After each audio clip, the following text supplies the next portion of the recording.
Assalamualaikum warahmatullahi wabarakatuh. Saya Sulfia Dwi Lintang-Sari, MPM 2018 14047, kelas 8A. Di sini saya akan memaparkan tugas dengan mata kuliah Sistem Pengendalian Internal.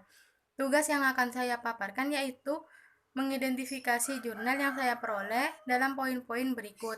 Yang pertama adalah judul, yang kedua maksud dan tujuan, yang ketiga metode, yang keempat jenis pengendalian internal, yang kelima pendekatan dalam perspektif kerangka kerja, dan yang terakhir yaitu komponen pengendalian internal yang lebih dominan dalam jurnal.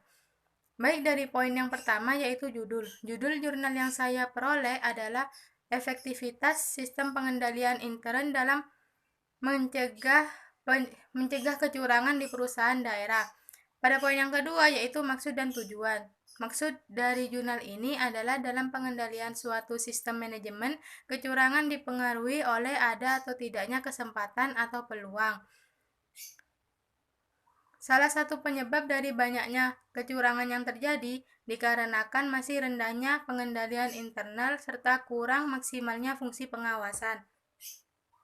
Pengendalian internal yang dipahami sebagai usaha manajemen dalam menjaga kekayaan organisasi melalui penerapan prosedur tertentu bekerja melalui 3 dimensi dapat dalam menjaga kekayaan perusahaan.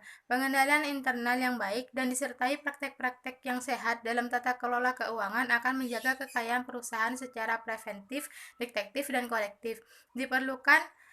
Salah satu hal yang diperlukan dalam menjadi syarat dari perusahaan yang berkualitas adalah implementasi Good Corporate Governance, di mana yang merupakan mekanisme yang mengatur hubungan antara manajemen, pemerintah, karyawan, serta para pemegang kepentingan internal dan eksternal lainnya yang berkaitan dengan hak-hak dan kewajiban mereka, atau dengan kata lain, suatu sistem yang mengendalikan perusahaan.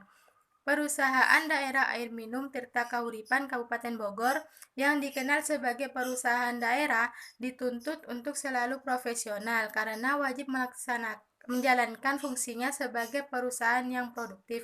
PDAM Tirta Kahuripan merupakan perusahaan badan umum milik daerah atau BUMD yang berbentuk perum dan bergerak dalam hal pengelolaan air bersih dan air minum.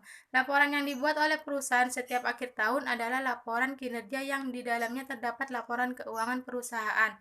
Laporan yang dibuat wajib menyajikan secara jelas mengenai arus aliran pendanaan, termasuk laba dan rugi, sebagai indikator berjalannya suatu perusahaan. Sistem pengendalian internal pada perusahaan daerah air minum Tirta Kahuripan dilaksanakan untuk mengetahui apakah sistem manajemen sudah dilaksanakan dengan baik atau tidak, dan menghindari terjadinya kebocoran biaya.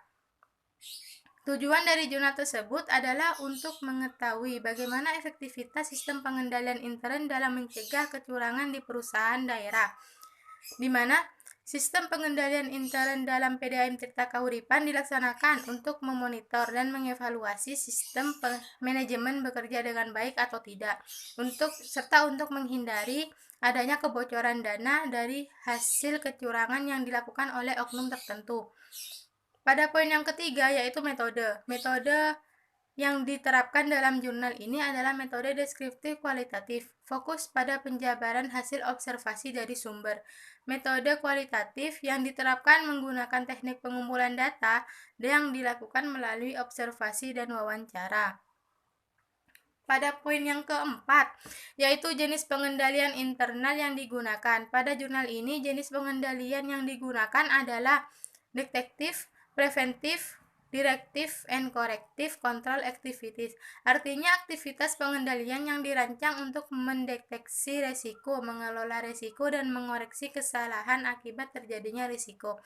Di mana dijelaskan pada jurnal ini yaitu pengendalian internal yang baik dan disertai praktek-praktek yang sehat dalam tata kelola keuangan akan menjaga kekayaan perusahaan secara preventif, detektif, dan korektif. Lemahnya sistem pengendalian internal dalam manajemen perusahaan telah terbukti banyak mengakibatkan perusahaan berguguran karena tindak kecurangan dan ketidakberesan yang dilakukan oleh manajemen maupun non-manajemen. Pada poin yang kelima, yaitu pendekatan dalam perspektif kerangka kerja. Pada jurnal ini, yang digunakan yaitu pendekatan kerangka kerja pengendalian dengan pendekatan proses kerja. Antara lain yang pertama, lingkungan pengendalian, yang artinya dasar dari semua komponen pengendalian internal lainnya yang membuat organisasi menjadi disiplin dan terstruktur. Lingkungan pengendalian mencakup suasana organisasi dan sikap manajemen serta karyawan terhadap pentingnya pengendalian yang ada dalam organisasi. Yang kedua, sistem informasi dan komunikasi, dan yang ketiga, pemantauan. Poin yang terakhir yaitu komponen pengendalian internal yang lebih dominan dibahas dalam jurnal ini dan adalah yang pertama yaitu risk assessment atau penilaian risiko, artinya adalah identifikasi, analisis, dan pengelolaan risiko suatu organisasi.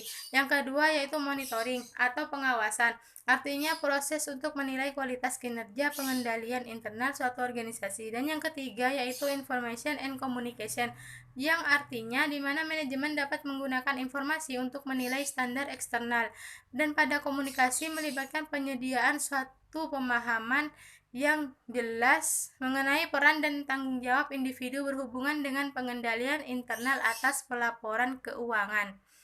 Terima kasih, itu saja yang dapat saya sampaikan. Kurang lebihnya mohon maaf. Wassalamualaikum warahmatullahi wabarakatuh.